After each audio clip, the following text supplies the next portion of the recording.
Olá, pessoal! Em nossas aulas presenciais anteriores, nós estávamos estudando um pouquinho sobre as teorias dos três sociólogos que são os pilares para a sociologia, né, que são Durkheim, Marx e Weber.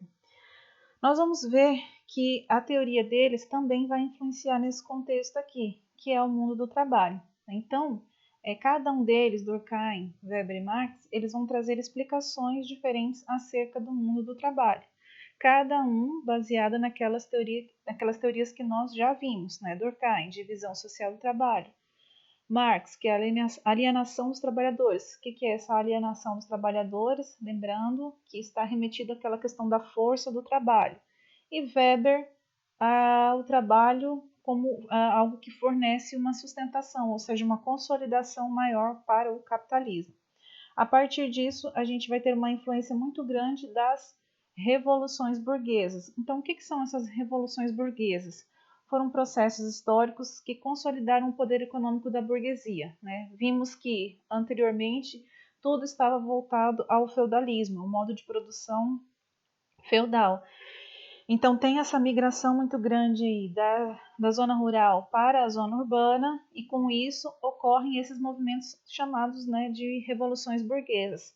E dentre essas revoluções burguesas nós temos as duas principais, que é a Revolução Industrial, que quando nós estávamos presencial, né, lá na escola, nós estudamos o que foi a Revolução Industrial e como que ela interferiu na consolidação do capitalismo. E posteriormente temos a Revolução Francesa, que foi um movimento que obviamente marcou a França, que determinou o final do antigo regime. Nele a monarquia absolutista foi substituída por uma monarquia constitucional. Né? Então tem essa mudança de regime político e também dessa forma de estruturação econômica.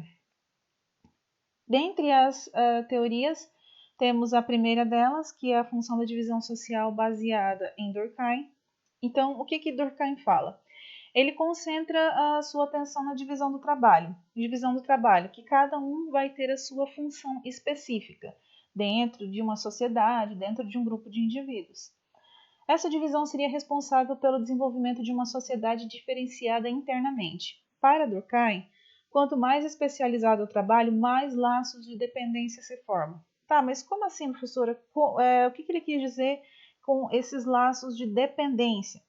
Por exemplo, hoje em dia a gente tem diversas funções dentro do mercado de trabalho.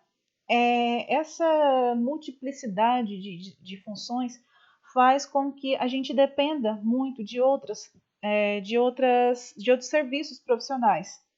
O exemplo dado aqui: um padeiro depende de um agricultor, que depende de um ferreiro e assim por diante. Eu sou professora, mas eu dependo de um médico, dependo de um pedreiro, dependo de um dentista. Então, esse processo de dependência é o conceito que Durkheim elabora, o conceito de divisão do trabalho. Essa divisão vai proporcionar uma maior coesão social. Então, quando a gente fala de coeso, a gente fala de um sentido lógico. Então, tudo isso vai estar interligado a essa divisão do trabalho que ele defende. Ou seja, uma sociedade, cada um ele deve exercer uma função específica. Não que ninguém possa fazer mais de uma coisa, mas normalmente todo mundo trabalha direcionado a uma coisa só, a um ganho só. A divisão do trabalho na concepção de Durkheim é um fato social, então volta novamente à teoria dele de fato social. As sociedades com menor divisão do trabalho e as sociedades com maior divisão do trabalho. Então depende muito também se a cidade é muito grande, se a cidade é pequena, né? Então as funções específicas que vão surgindo. Durkheim entende a divisão social entre trabalhadores e empregadores como uma divisão funcional, ou seja, divisão entre aqueles que devem cumprir uma atividade de organização da produção e mando, os empregadores, os que devem desenvolver uma atividade produtiva, e os trabalhadores. Então, cada um ele vai exercer a sua divisão. O que é essa divisão funcional? Cada um desempenha o seu papel. No caso, o empregador ele proporciona o emprego e o trabalhador ele tem que cumprir com suas obrigações. Só que esse tipo de organização, às vezes acabam ocasionando aquilo que ele chama de doença social. O que vem a ser essa doença social? É a exploração de uma dessas partes. Tá? Então, quando eu falo de exploração, por exemplo, o empregador, no caso, o dono de uma empresa, por exemplo, ele oferece um emprego, mas ele explora essa mão de obra. Então, ele não está fazendo a parte dele corretamente, porque ele está explorando. Porém, pode existir um movimento contrário. Tem o emprego, tem o empregador, só que o trabalhador por si ele não desempenha muito bem as atividades dele. Ah, meu chefe saiu, então eu vou fazer alguma coisa de errado, né? Ah, ele saiu, eu vou embora mais cedo, ou vou chegar atrasado, né? Então, quando uma dessas partes não desempenha corretamente a função dela, é tido dentro do conceito de Durkheim como doença social. Depois disso, nós temos a visão de Weber, dentro da organização do trabalho. No capitalismo, sistema capitalismo, o trabalho ele é essencial para Weber.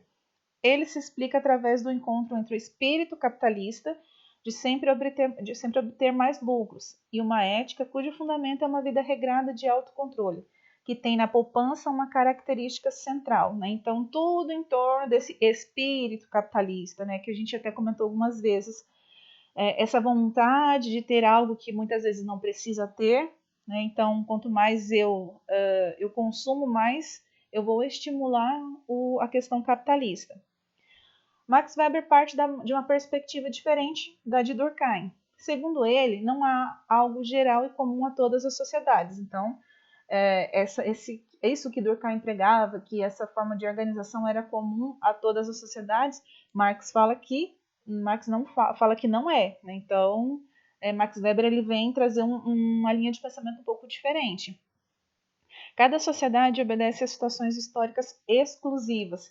Então, a situação histórica do que acontece de organização do trabalho aqui em Rondônia é diferente do que aconteceu no Mato Grosso e assim sucessivamente. E no capitalismo, por condições específicas, o trabalho teria se tornado uma atividade fundamental. Né? Então, hoje, para a gente sobreviver, obviamente, a gente precisa dessa organização do trabalho. Né? Tanto que a gente pode presenciar aí o que está acontecendo por conta do coronavírus. Né? O que está acontecendo com essas pessoas que estão perdendo o emprego? Obviamente, estão passando necessidade. Né? Então, por isso que ele traz dentro dessa teoria dele como algo essencial. Em seu livro A Ética Protestante e o Espírito do Capitalismo, Weber observa que ocorreu um encontro que se deu ao capitalismo em sua particularidade. Segundo Weber, não bastou o desenvolvimento do mercado da moeda, do dinheiro, das relações de troca em geral para que o capitalismo se constituísse como uma sociedade particular. Essas condições estavam presentes em sociedades passadas, como na antiga Roma e durante a Idade Média, quando já existiam vários elementos que hoje governam as relações monetárias, comerciais e de troca. Então vejam, como algo que foi herdado lá do contexto histórico. Então, quando eu falo que a sociologia ela está intimamente vinculada à história, é por isso, porque os sociólogos eles utilizam-se de fatores históricos para explicar essa organização social. Então, vejam, era algo que a sociedade antiga utilizava para se organizar e trouxe para a sociedade contemporânea. Então, ele fala que isso vai sempre existir e vai ser algo inerente ao ser humano. Para Weber, tais características típicas de uma estrutura mercantil não são suficientes para explicar a formação do capitalismo. A especificidade do capitalismo, segundo ele, está no encontro entre o espírito capitalista, mais uma vez, essa vontade de querer ter sempre, sempre mais e nunca estar satisfeito com o que tem, e obter sempre mais lucros, e uma ética religiosa fundamentada em uma vida regrada, de autocontrole, que tem na poupança uma das suas características centrais. Aí ele vem dizer que deve ocorrer um equilíbrio entre esse espírito capitalista e essa ética religiosa. Essa ética religiosa pautada de uma vida regrada. Né? O que seria esse espírito regrado? Né? Será que eu realmente preciso disso? Será que eu vou conseguir controlar esse meu espírito capitalista? Nesse encontro entre o espírito capitalista e a ética protestante, que se deu em determinadas partes da Europa e também nos Estados Unidos, o trabalho ocupa um lugar central. Então, é ele que vai ditar todas as regras para a organização da sociedade. Para o praticante do protestantismo, o sucesso nos negócios é um sinal de ter sido escolhido por Deus. Né? Então, a questão divina, ela começa a interferir aí. Né? Então, quando a gente fala, mais uma vez, de questões históricas, a Igreja Católica ela tem um papel extremamente relevante na construção do conhecimento. O trabalho árduo e disciplinado e uma vida regrada e sem excessos podem lhe trazer o êxito profissional, expressão de sua fé e salvação espiritual. Então, conciliar esse espírito capitalista, essa ética religiosa e ter uma disciplina disso aí, vai fazer o quê? Vai fazer com que cada cidadão obtenha um êxito profissional e se sobressaia diante das outras pessoas. Weber observou que a formação do capitalismo teve como característica fundamental essa ação social orientada por um objetivo racional. Quando eu falo de racional, é tudo que tem uma lógica, uma explicação científica por detrás dela. Isto é, uma ação ascética. Então, o que é esse conceito ascético? Tá aqui do ladinho. É aquele que pratica o ascetismo, conjunto de práticas que leva à efetiva realização da virtude, né, de conseguir algo pleno, de conseguir algo louvável através dessa disciplina e através desse autocontrole. Né? Então, vamos pegar um exemplo de vocês. Quem está conseguindo manter essa disciplina de estudo, esse autocontrole, essa regulação de horários para o estudo, já que não tem a presença do professor todos os dias lá, né, chamando, né, falando, vamos fazer. Então, é um estudante ascético. Né? Será que estamos tendo muitos estudantes ascéticos aí nesse período de pandemia? Eis a questão. O encontro entre uma ética religiosa e um espírito empreendedor seria possibilitado a formação do capitalismo. Entretanto, a procura da riqueza que Weber já via em sua época não seria mais guiada por padrões éticos, e sim por padrões de consumismo. Ela, contrariamente, estaria agora associada tão somente a paixões puramente mundanas. Né? Essa vontade de querer ter sem ter uma lógica e um pensamento racional por detrás disso. Ao longo do tempo, o encontro formador da sociedade capitalista perdeu seu sentido original e o lucro capitalista passou a dirigir as sociedades contemporâneas. Né? Então, tudo girando em torno do querer ter, do poder aquisitivo. Né? Então, tem até um pensamento aqui que eu coloquei de Weber. As pessoas raramente reconhecem as oportunidades da vida, porque muitas delas estão disfarçadas de trabalho. Né? Então, foca-se tanto nesse mundo do trabalho para que o mundo do trabalho possa proporcionar riquezas, proporcionar essas paixões mundanas, então acaba se perdendo o foco de outras coisas que também são muito importantes na vida de cada um. E agora nós temos o carinha ali, o cabeludinho, que é o Marx. Tá? Então, o que o Marx fala em relação ao trabalho? Ele defende que o trabalho é fator principal da realização do ser humano, é um processo dinâmico, a sociedade agrária passou por esse processo de sociedade agrária para a questão industrial, né, que foi aquela migração do feudalismo para a zona urbana, da zona rural para a zona urbana. E o operário ele se torna um meio para que o capitalista obtenha mais lucratividade. Então, para Marx, a perspectiva sobre o trabalho é histórica, como em Weber. Entretanto, Marx destacou a diferença entre o trabalho em geral e o trabalho particularizado em suas formas históricas. O trabalho em geral é toda atividade relacionada à atividade humana, isto é, toda e qualquer atividade que envolve a transformação da natureza para suprir nossas necessidades, que envolve um processo teológico. Primeiro pensamos, concebemos mentalmente a atividade e depois realizamos. Né? Então, tudo que existe passou por um processo de trabalho, por um processo de desenvolvimento. Né? O exemplo dado, antes de construir uma casa, será que eu só fui lá e comecei a fazer do nada? Não, existe um processo de teórico por detrás dela, de calcular, de saber quantos quartos, quantos cômodos terão na casa. Né? Então, tudo isso passa por uma questão de análise antes para que depois essa atividade possa ser desenvolvida. Cada sociedade ela é marcada por um tipo específico de organização do trabalho, e Marx concentra suas análises nessas formas históricas do trabalho. Para Marx, o trabalho assalariado é uma manifestação histórica do capitalismo como sociedade. Né? Então, o trabalho ele vem para alavancar, essa questão do capitalista. Né? Então, quem tem acaba conseguindo um pouco mais mediante essa exploração do trabalho. Né? Então, ele fala que o trabalho ele não se dá de forma igualitária, com base nesses fatores históricos.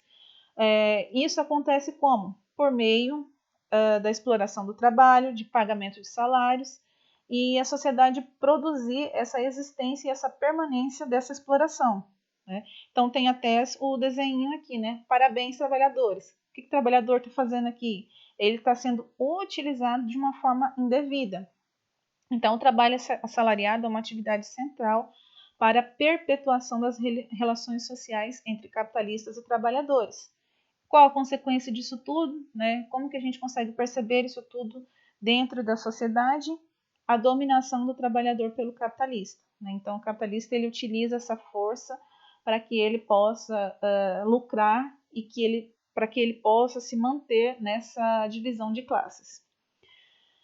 Então, essa divisão de classes faz com que a gente consiga perceber mais claramente a questão da burguesia e do proletariado, né? Sabendo que burguesia são os ricos e o proletariado venham a ser os pobres.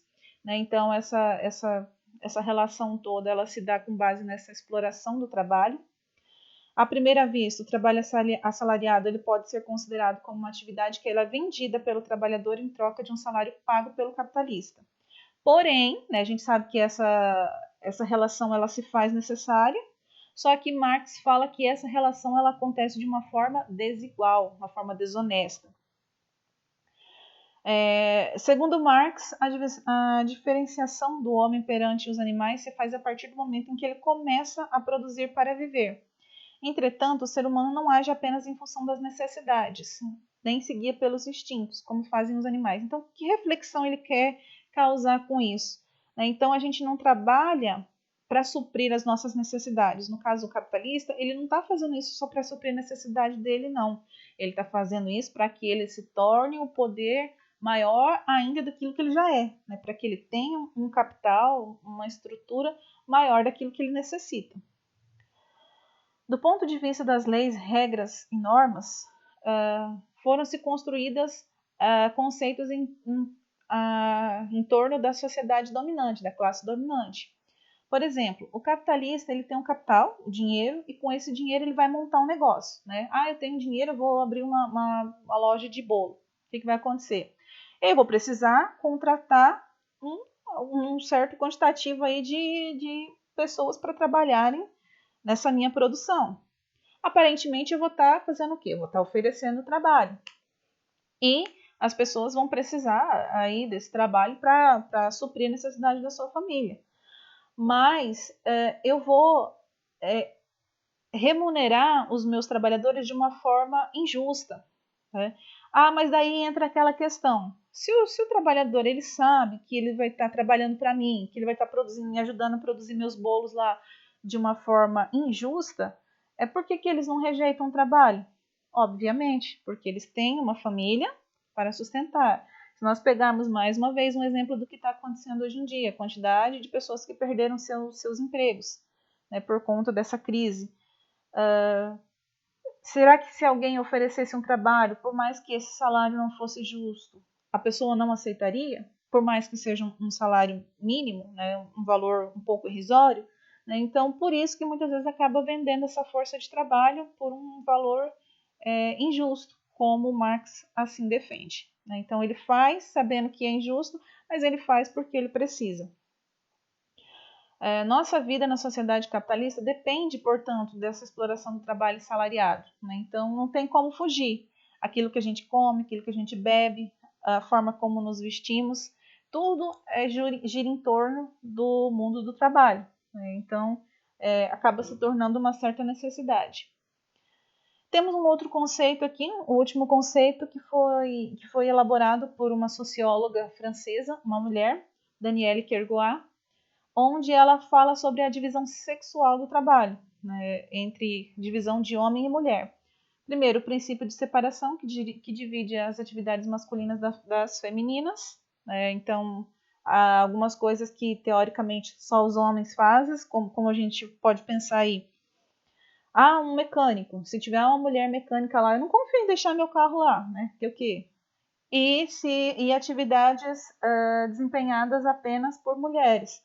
Ah, uma manicure ou um cabeleireiro. Ah, não, se existe uma manicure, um cabeleireiro que seja homem, então ele é viado. Né? Então não existe essa divisão. Então ela cria essa teoria para fundamentar que pode sim existir um princípio de separação de trabalho. E o outro, que é o princípio da hierarquia, que estabelece maiores rendimentos e prestígio social aos trabalhos considerados masculinos e menores rendimentos e menor prestígio social aos trabalhos considerados femininos. Então, hoje, apesar de nós vivemos em um mundo contemporâneo, onde a gente tem uma evolução muito grande sobre as formas de agir e pensar, ainda existe essa diferença entre tanto rendimento salarial e prestígio social.